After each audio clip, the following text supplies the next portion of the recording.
부탁이야. 제발, 제발 나랑 이혼해줘. 며느리가 남편의 옷깃을 붙잡고 눈물을 흘렸습니다. 일주일에 한 번 친정에만 다녀오면 어김없이 반복되는 장면이었습니다. 시어머니는 수상함을 느꼈습니다. 그리고 다음 친정 방문 날 한약 상자 깊숙한 곳에 몰래 녹음기를 숨겨 넣었습니다. 그날 밤 녹음기에서 흘러나온 목소리는 시어머니를 경악하게 만들었습니다. 사돈의 입에서 나온 충격적인 진실이 이제 막 드러나기 시작했습니다. 오늘의 사연 시작합니다. 최민서가 현관문을 열고 들어서는 소리가 들렸습니다. 거실에서 뜨개질하던 박 씨에는 날카로운 눈빛으로 바늘을 멈추고 현관을 바라봤습니다. 아니나 다를까 며느리 최민서의 눈가가 팅팅 부어 있었습니다. 어머님, 저 왔어요. 민서가 힘없이 고개를 숙이며 인사했습니다. 시애는 답답한 한숨을 속으로 삼켰습니다. 또 시작이구나. 왔니? 친정어머니는 편안하시다니? 시애가 애써 담담하게 물었지만 눈은 민서의 얼굴에서 떠나지 않았습니다. 네, 어머님 편안하세요. 민서가 가방을 내려놓으며 겨우 대답했습니다. 그때 한지훈이 방에서 잠옷바람으로 튀어나왔습니다. 왔어? 얼굴이 왜 이래? 장모님이 또 무슨 말 하셨어? 지훈이 걱정스러운 얼굴로 민서의 어깨를 붙잡았습니다. 민서가 남편 지훈을 쳐다보더니 애써 참았던 눈물이 기어이 터져 나왔습니다. 지훈아, 나 그냥. 민서가 말을 잇지 못하고 울음을 터뜨렸습니다. 왜 그래? 무슨 일이냐고. 말을 해야 알 거 아니야. 지훈이 답답한 듯 민서를 다그쳤습니다. 우리 그냥 헤어지면 안 될까? 민서가 지훈의 옷깃을 다급하게 붙잡으며 애원했습니다. 내가 다 잘못했어. 제발 나 좀 놔줘. 너 지금 제정신이야? 놔달라니. 그게 무슨 소리야? 지훈의 목소리가 거칠게 높아졌습니다. 난 너한테 짐만 돼. 내 옆에 있을 자격이 없는 사람이라고. 그러니까 제발 이혼해줘. 민서가 울음 섞인 목소리로 속삭였습니다. 자격? 자격 같은 소리 하네. 대체 뭐가 문제냐고. 지훈이 민서를 끌어안으려 했지만 민서는 그 손을 뿌리치고 방으로 뛰어들어갔습니다. 쾅! 방문이 거칠게 닫혔습니다. 지훈이 망연자실한 채 소파에 털썩 주저앉았습니다. 엄마. 진짜 미치겠어요. 저게 벌써 몇 번째인지 알아? 꼭 친정만 다녀오면. 꼭? 지훈이 마른 세수를 하며 머리를 감싸쥐었습니다. 시애가 아들의 곁에 앉아 등을 쓸어주었습니다. 지훈아, 일단 진정해. 아무래도 그냥 넘어갈 일은 아닌 것 같다. 이유라도 알면 답답하지는 않지. 제가 입을 꾹 닫고 있는데 내가 어떻게 해야 하냐고. 지훈이 울분을 토했습니다. 며칠 후 시애는 부엌에서 설거지를 하고 있었습니다. 거실에 있던 민서의 휴대폰이 요란하게 울렸습니다. 순간 민서의 얼굴이 하얗게 질리는 것을 시애는 놓치지 않았습니다. 어머님, 저 전화가 잠깐. 민서가 허둥지둥 휴대폰을 들고 발코니로 뛰어나갔습니다. 시애는 물소리를 줄이고 발코니 쪽으로 귀를 기울였습니다. 네, 엄마, 아니, 그게 아니라 아직 말을 못했어요. 아니, 그런 게 아니라. 민서의 목소리가 다급하게 들려왔습니다. 한참을 조용히 듣던 민서가 이내 기어들어가는 목소리로 대답했습니다. 알겠어요. 네. 민서가 전화를 끊고 돌아왔을 때 얼굴에는 핏기 하나 없었습니다. 시애는 확신했습니다. 다음 주 금요일 민서가 또 친정에 갈 준비를 했습니다. 민서야, 이리 와보렴. 시애가 민서를 불러 세웠습니다. 이거 친정어머니 갖다 드려라. 시애가 고급스럽게 포장된 한약 상자를 내밀었습니다. 어머님, 이렇게 귀한 걸. 민서의 눈이 동그래졌습니다. 귀하긴. 기력 쇠하신 것 같아서 준비했다. 네가 어머니 생각하는 마음이 기특해서. 시애가 희미하게 웃었습니다. 감사합니다. 어머님 정말. 민서가 감동한 듯 한약 상자를 받아들었습니다. 시애는 미소를 지었지만 속으로는 심장이 세차게 뛰었습니다. 한약 상자 밑바닥에 몰래 넣어둔 작은 녹음기 때문이었습니다. 그럼 다녀오겠습니다. 민서가 가방과 한약 상자를 들고 나갔습니다. 시애는 거실을 초조하게 왔다 갔다 하며 시계만 바라봤습니다. 저녁 늦게 퇴근한 지훈이 물었습니다. 다녀왔습니다. 엄마, 민서 아직이에요? 웬일로 늦네. 차가 막히나 보지. 시애가 애써 태어난 척 대답했습니다. 밤 9시가 넘어서야 민서가 돌아왔습니다. 역시나 눈은 퉁퉁 부어 있었고 안색은 엉망이었습니다. 왜 이리 늦었니? 무슨 일 있어? 시애가 짐짓 걱정스러운 투로 물었습니다. 죄송해요. 엄마가 얘기가 길어지셔서 먼저 쉴게요. 민서는 지훈의 얼굴도 제대로 보지 못하고 방으로 도망치듯 들어갔습니다.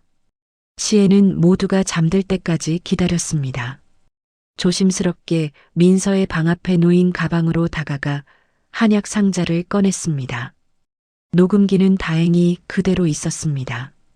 시애는 떨리는 손으로 녹음기를 들고 자기 방으로 들어왔습니다. 재생 버튼을 눌렀습니다. 왔어? 앉아.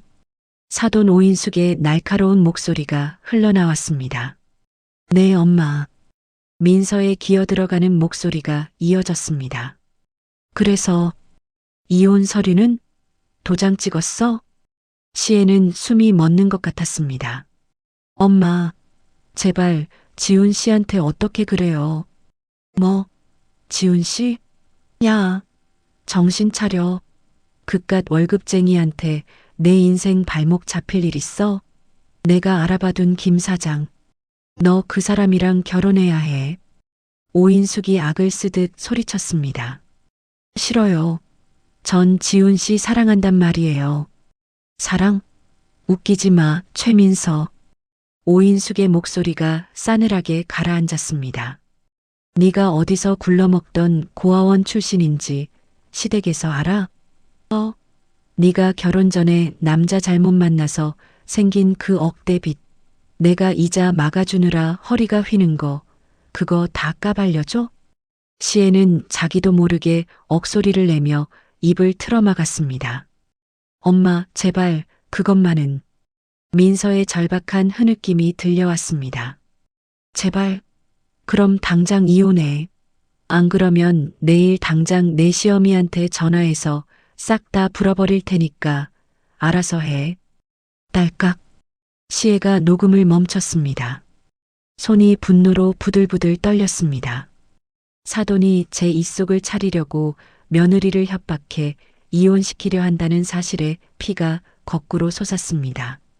시애는 잠든 지훈의 방을 잠시 바라봤습니다. 아니, 아직은 아니었습니다. 시애는 날이 밝자마자 전화번호부를 뒤져 한 곳에 전화를 걸었습니다. 여보세요. 흥신소 맞습니까? 시애의 목소리는 얼음장처럼 차가웠습니다. 네, 그런 업무도 합니다. 어떤 일이신지요? 사람을 좀 찾아야겠습니다. 무슨 김 사장이라는 자가 누군지. 그리고 제 며느리 빚에 관한 겁니다. 사흘 후 오후 박 씨의 휴대폰이 시끄럽게 울렸습니다. 여보세요? 사모님, 흥신소입니다. 지금 바로 움직이셔야겠습니다. 심장이 쿵 내려앉는 것 같았습니다. 무슨 일이죠? 최민서 씨가 오늘 오후 3시 그랜드 호텔 라운지에서 김 사장이란 자와 만납니다. 시애가 시계를 확인했습니다. 지금 몇 시죠? 2시 40분입니다. 시간이 없습니다, 사모님. 시애는 뜨개질거리를 내팽개치고 재빨리 옷을 갈아입었습니다. 호텔 라운지에 도착한 시애는 두리번거리다 이내 민서의 뒷모습을 발견했습니다. 민서의 맞은편에는 기름기가 흐르는 50대 중년 남성이 앉아 있었습니다. 김 사장님, 저는 정말 이럴 순 없어요. 민서의 목소리가 절박하게 떨리고 있었습니다. 허허, 장모님 말씀이 곧 법이지. 최민서 씨, 어른말 거역하면 못 써요. 김 사장이 거만한 태도로 차를 마셨습니다. 그때 시애가 불쑥 그들 앞에 나타났습니다. 지금 남의 며느리 데리고 무슨 수작들이야. 시애의 서슬 퍼런 목소리에 민서가 경악하며 돌아봤습니다. 어머님. 김 사장이 당황한 표정으로 자리에서 일어났습니다. 실례합니다만 누구신데? 내가 최민서 시어미입니다. 그쪽이 내 며느리 선 보라는 그 김 사장? 시애가 김 사장을 위아래로 훑어보며 차갑게 말했습니다. 김 사장의 얼굴이 하얗게 질렸습니다. 저는 급한 볼일이 생각나서. 김 사장이 황급히 가방을 챙겨 도망치듯 자리를 떠났습니다. 민서는 그 자리에 주저앉아 얼굴을 두 손으로 감쌌습니다. 어머님, 어떡해요. 다 들켰어. 일어나. 울긴 어딜 가서 울어. 집에 가서 얘기해. 시애가 민서의 팔을 잡아 일으켰습니다. 집으로 돌아온 거실에는 무거운 침묵이 흘렀습니다. 민서는 고개를 떨군 채 손가락만 만지작거렸습니다. 민서야, 이제 다 털어놔라. 시애가 민서의 손을 꽉 잡았습니다. 어머님, 나는 내 편이다. 네가 어떤 비밀을 가졌든 나는 내 시어머니야. 시애가 가방에서 작은 녹음기를 꺼냈습니다. 사실 말이야, 내가 너 친정 갈 때 한약 상자에 이거 넣어 보냈다. 민서가 고개를 번쩍 들었습니다. 녹음기요? 네가 왜 친정만 다녀오면 송장처럼 하고 오는지, 내 그 엄마라는 여자가 너한테 무슨 짓을 하는지 내 두 귀로 똑똑히 다 들었어. 민서의 눈에서 참았던 눈물이 폭포처럼 쏟아졌습니다. 어머님, 죄송해요. 제가 다 속였어요. 시애가 민서를 끌어안았습니다. 네가 뭘 속여. 속인 건 그 독한 여자지. 이제 똑똑히 말해. 그 여자 너한테 왜 그러는 거야? 민서는 한참 동안 울음을 터뜨리다 겨우 입을 열었습니다. 어머님, 오인숙 씨는 제 친엄마가 아니에요. 시애는 놀랐지만 짐작했다는 듯 조용히 민서를 바라봤습니다. 저는 햇살 보육원 출신이에요. 어릴 때 친부모님이 사고로 돌아가시고 제게 큰 유산을 남겨주셨대요. 그걸 신탁에 맡겨두셨다고. 그런데 왜 이혼을 하라고 해? 오인숙 씨가 그 유산을 노리고 제가 그 김 사장이란 사람이랑 결혼해야 자기 마음대로 할 수 있다고. 바로 그때 현관 초인종이 미친 듯이 울렸습니다.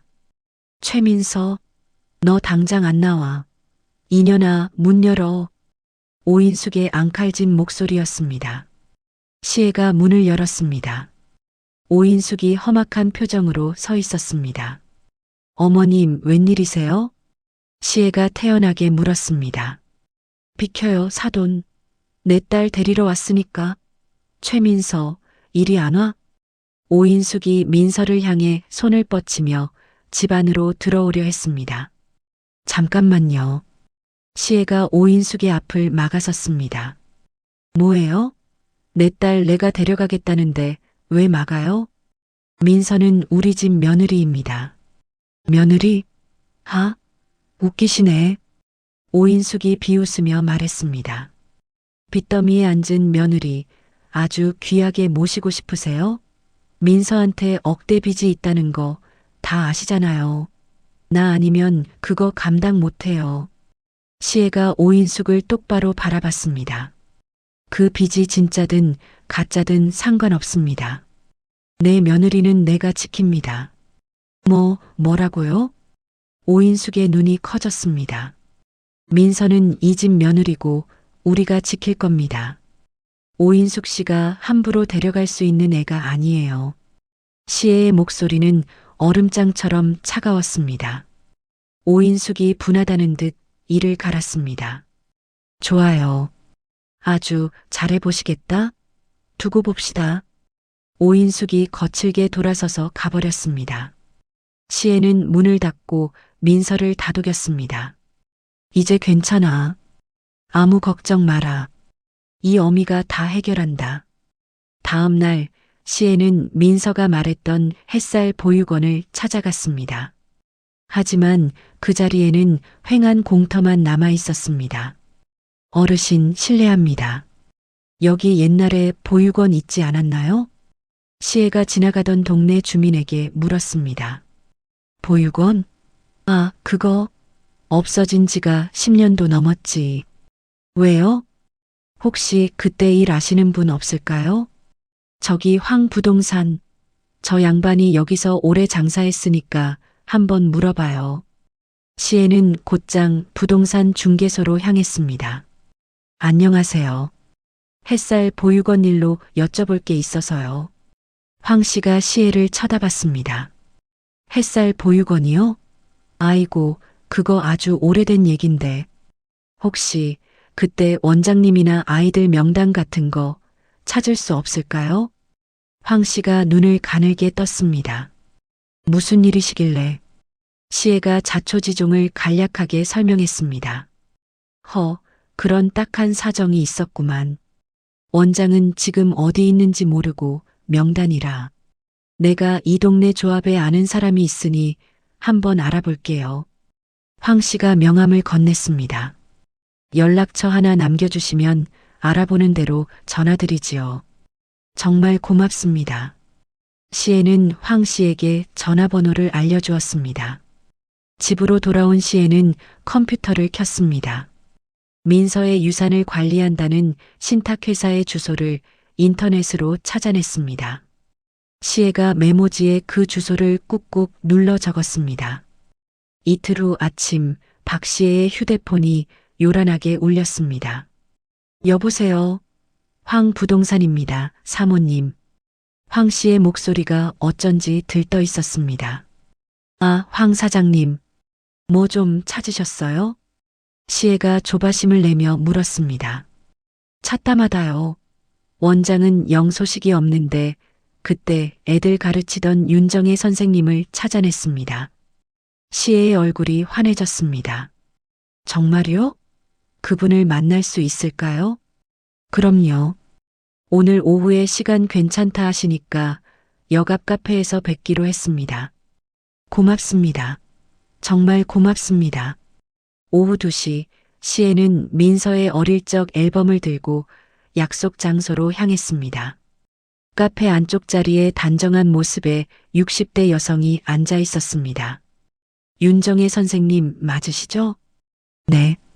박시애 씨 되시고요. 앉으세요.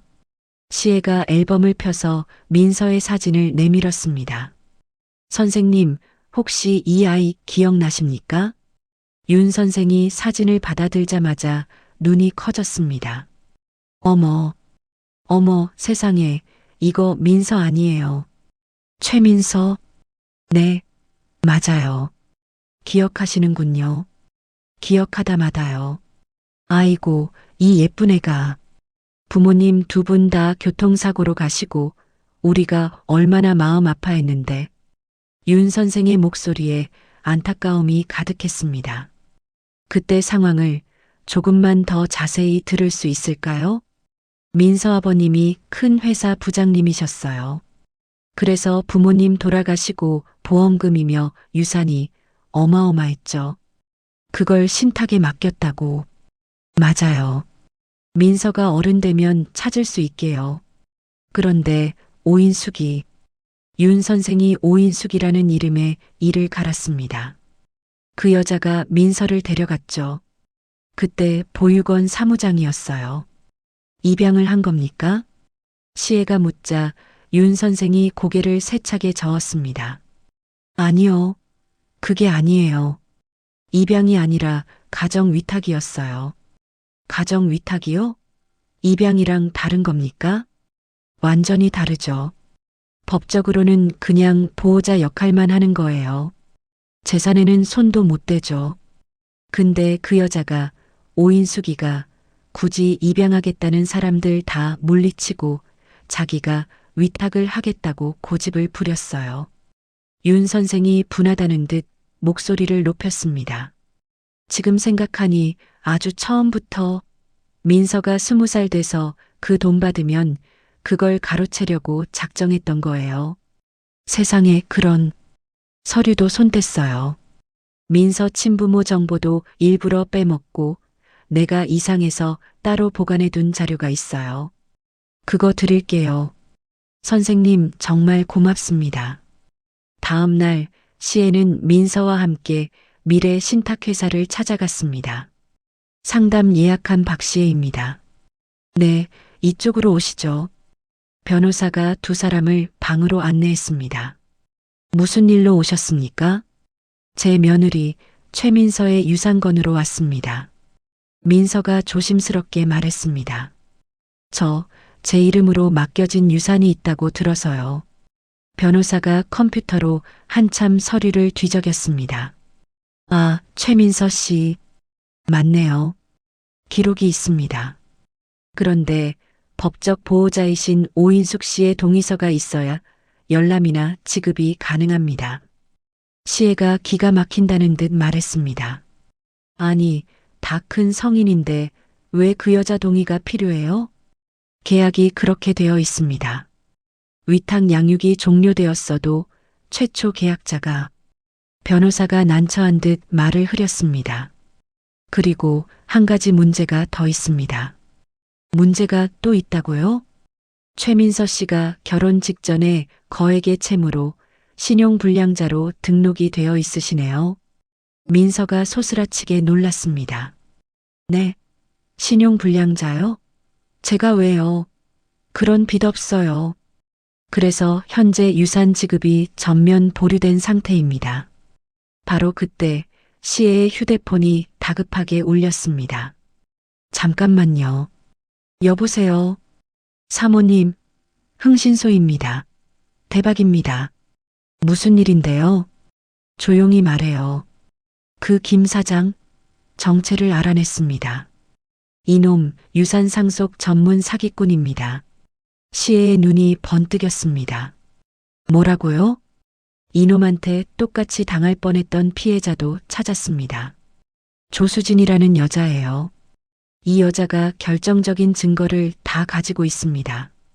연결해줘요. 당장. 1시간 후 시애는 조수진과 전화 통화를 했습니다. 박시애입니다. 흥신소에서 얘기 들으셨죠?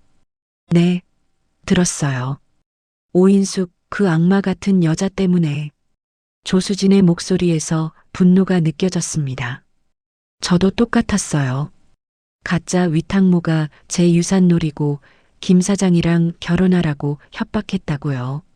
그때 혹시 증거 같은 걸? 당연히 있죠. 그 인간들 대화 녹음한 거 다 있어요. 오인숙이 저 협박하는 거 똑똑히 녹음됐다고요. 김 사장 그놈 사기 전가 기록까지 싹 다. 그 자료 저한테 좀 주실 수 있습니까? 물론이죠. 이런 짐승만도 못한 것들은 싹 다 감방에 쳐넣어야 해요. 조수진은 모든 증거 파일을 시애에게 즉시 전송했습니다. 시애는 윤 선생의 증언 자료, 조수진의 증거 파일, 민서 명의의 가짜 채무 서류까지 모두 손에 넣었습니다. 좋아. 이제 오인숙, 그 여자를 끝장낼 수 있겠어. 그때 한지훈이 퇴근해서 들어왔습니다. 다녀왔습니다. 엄마, 뭐 그리 심각한 표정으로. 시애는 지훈을 앉히고 모든 사실을 털어놓았습니다. 뭐라고요? 민서가 고아원 출신이고 그 여자가 가짜 엄마라고요? 지훈은 얼굴이 하얗게 질려 민서를 바라봤습니다. 그리고 그 여자가 민서를 다른 놈한테 시집 보내려고 협박을 해? 그래. 여기 증거가 다 있다.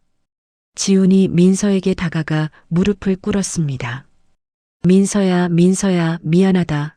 내가 그것도 모르고. 지훈아, 아니야, 난. 아니긴 뭐가 아니야. 너 혼자 얼마나 무서웠어.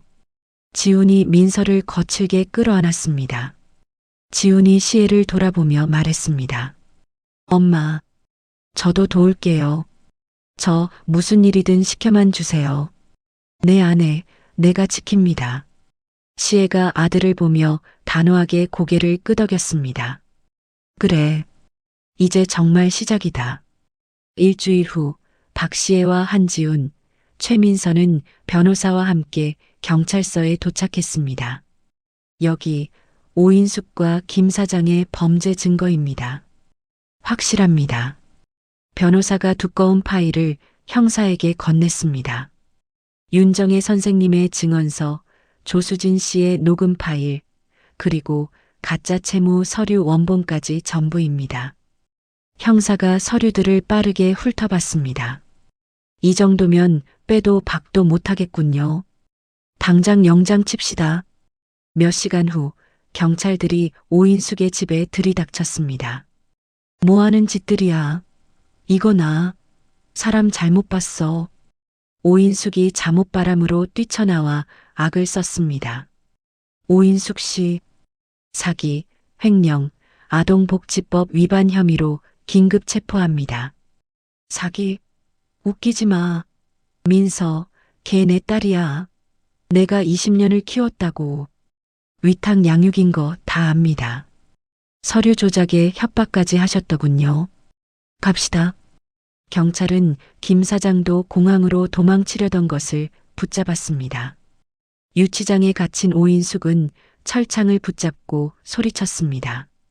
억울해. 내가 걔를 어떻게 키웠는데 내 20년 세월을 물어내. 하지만 윤 선생의 증언과 조수진의 녹음 파일이 결정적이었습니다. 경찰 조사가 시작되자 더 충격적인 사실들이 드러났습니다. 오인숙과 김 사장은 내연 관계였습니다. 김 사장은 전국의 보육원을 돌며 유산을 상속받을 아이들만 노려온 전문 사기꾼이었습니다. 지금까지 확인된 피해자만 5명이 넘었습니다. 며칠 후 법원에서 긴급 심리가 열렸습니다. 오인숙은 피해자를 20년간 정서적으로 학대했습니다. 가짜 빚을 만들어 인생을 망치려 한 죄질이 아주 불량합니다. 판사가 엄중한 목소리로 말했습니다. 이에 오인숙의 위탁모 자격을 즉시 박탈한다. 안 돼.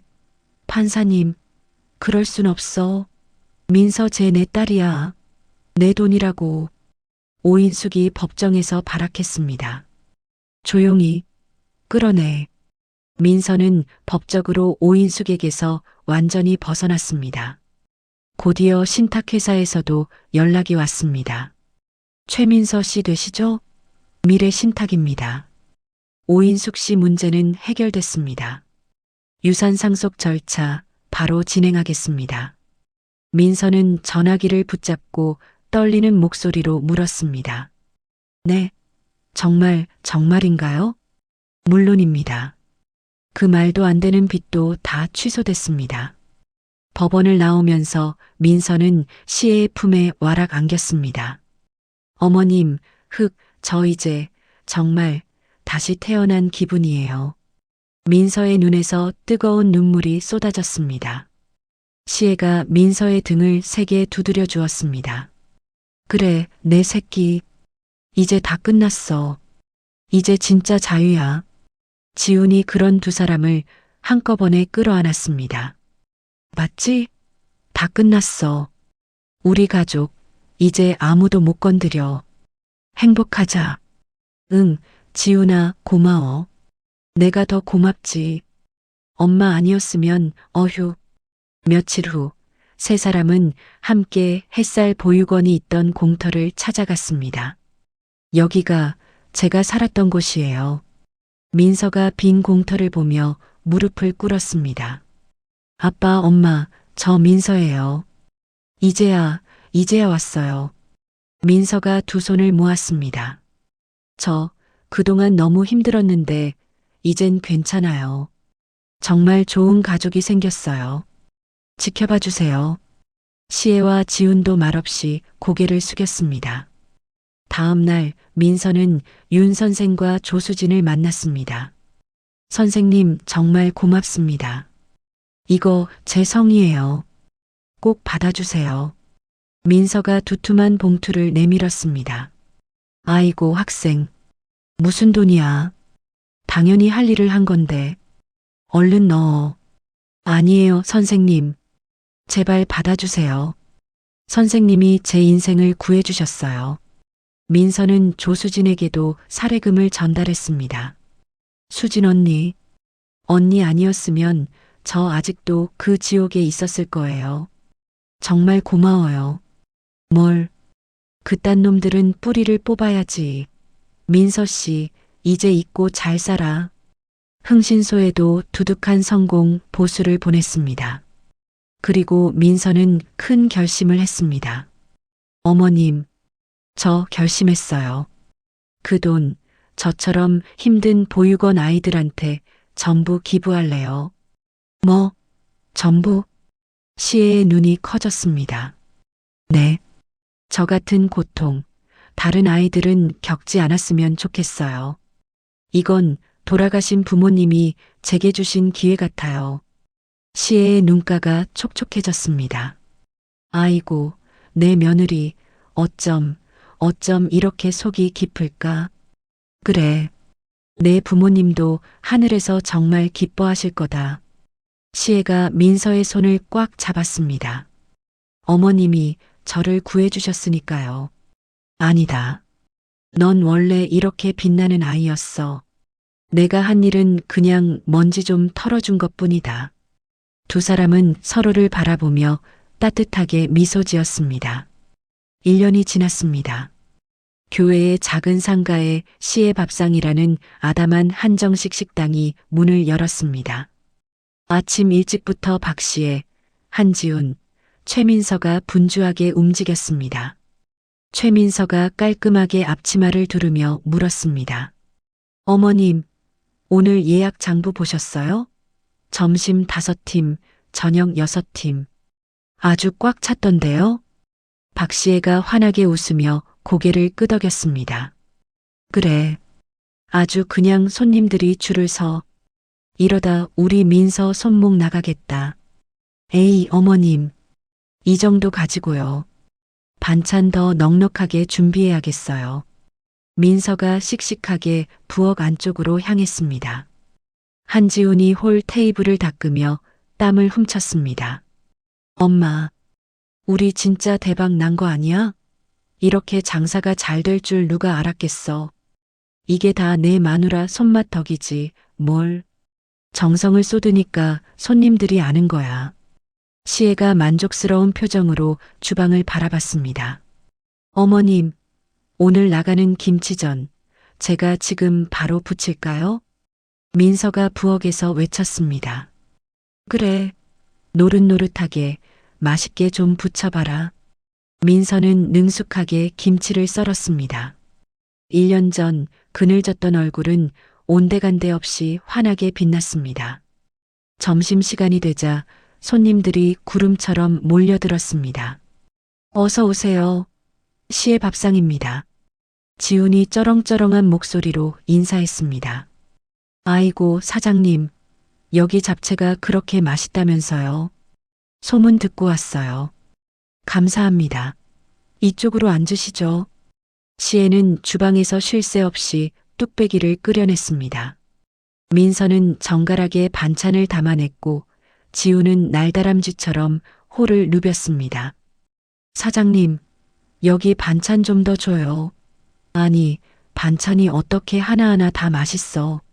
손님의 칭찬에 시애가 주방 입구에서 빼꼼 고개를 내밀었습니다. 맛있게 드셨어요? 그거 다 우리 예쁜 며느리가 직접 무친 거예요.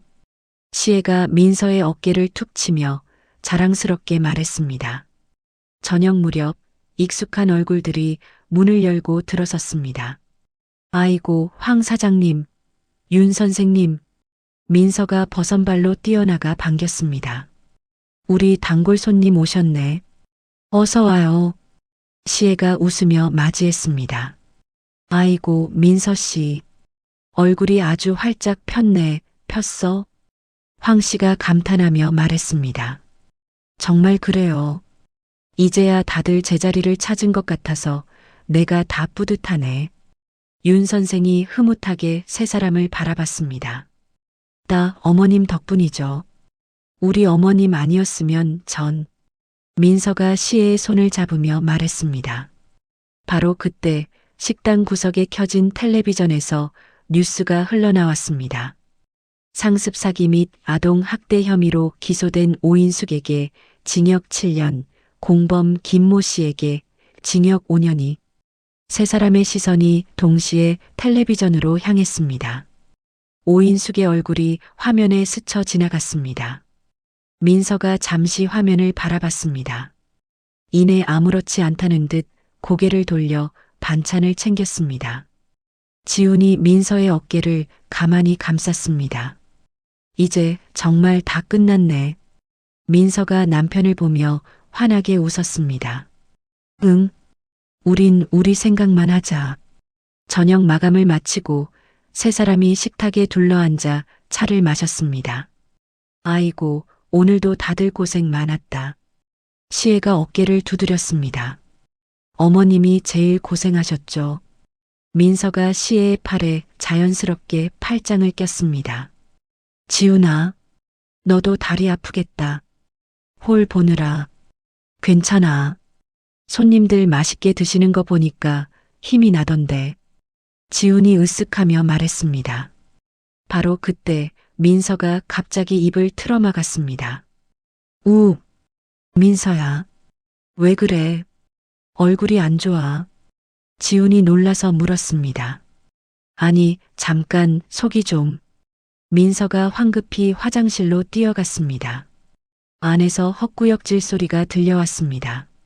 시애와 지훈의 얼굴이 동시에 굳었습니다. 너 왜 그래? 어디 아파? 병원 가. 지훈이 걱정스럽게 소리쳤습니다. 잠시 후 민서가 헬쑥한 얼굴로 걸어 나왔습니다. 괜찮아? 체했어? 시애가 걱정스럽게 물어봤습니다. 아니요. 어머님, 그게 아니고요. 민서가 수줍은 미소를 지으며 가방을 뒤적였습니다. 사실은 이거. 민서가 무언가를 꺼내 시애의 손에 쥐어줬습니다. 시애가 손바닥을 펼쳤습니다. 선명하게 두 줄이 그어진 임신 테스트기였습니다. 이게 지금. 시애의 목소리가 염소처럼 떨렸습니다. 민서야. 지훈이 믿을 수 없다는 표정으로 소리쳤습니다. 정말이야? 이거 정말이야? 응, 며칠 전에 병원 다녀왔어. 민서의 얼굴에 행복한 미소가 번졌습니다. 지훈이 민서를 와락 끌어안았습니다. 민서야, 고마워. 정말 고마워. 지훈아. 시애는 테스트기를 손에 쥔 채 말을 잇지 못했습니다. 어머님. 저 할머니 되시는 거예요. 민서가 웃으며 말했습니다. 할머니, 내가 할머니라고. 아이고, 내 새끼.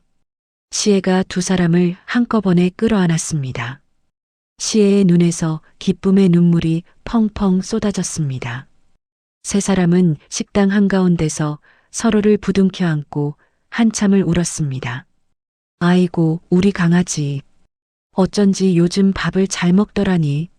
시애가 민서의 배를 쓰다듬으며 울먹였습니다. 엄마, 나 아빠 된다. 그래. 내가 우리 손주 세상에서 제일 맛있는 거 해먹일 거다. 고맙습니다, 어머님. 밖에서는 첫눈이 내리기 시작했습니다. 하얀 눈송이들이 시애 밥상의 따뜻한 창문에 살포시 내려앉았습니다. 세 사람의 얼굴에는 더할 나위 없는 행복이 가득했습니다. 때로는 가족이라는 이름으로 가해지는 상처가 가장 깊을 수 있습니다. 하지만 오늘 이야기는 우리에게 보여줍니다. 진정한 가족은 혈연이 아닌 사랑으로 만들어진다는 것을요. 박 씨의 어머님의 용기 있는 행동이 없었다면 민서는 평생 그 지옥에서 벗어날 수 없었을 겁니다. 며느리를 향한 진심 어린 사랑과 정의감이 한 사람의 인생을 완전히 바꿔놓았습니다. 가족이란 서로를 이해하고 지켜주는 관계입니다. 때로는 피 한 방울 섞이지 않은 사이에서도 가장 따뜻한 가족애가 피어날 수 있다는 것을 이 이야기가 증명해 주었습니다. 이제 시의 밥상에서 행복한 시간을 보내고 있는 세 사람처럼 우리도 진정한 가족의 의미를 되새겨보는 시간이 되었으면 좋겠습니다. 이야기를 끝까지 들어주신 분이 계시다면 잘 들었다고 댓글 하나만 남겨주세요. 감사합니다.